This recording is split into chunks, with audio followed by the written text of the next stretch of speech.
සමහර දවස් තියෙනවා නේද හිතට මාරම සැහැල්ලුවක් අරගෙන එන. අදත් අන්න ඒ වගේ උදේම වැස්සෙන් බර වුණු ලස්සන දවසක්.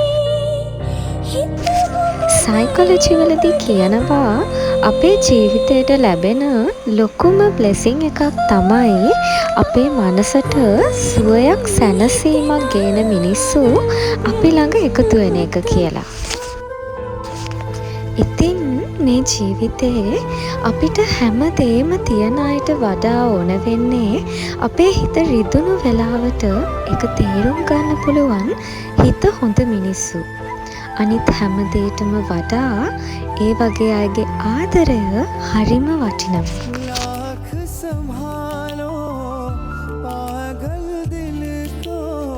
ඉතින් ඔයාගේ ජීවිතේත් අන්න ඒ වගේ ඔයාව ඔයා විදිහටම පිළිගන්න අය ඉන්නවනම් එයාලව පරිස්සමෙන් රැකගන්න.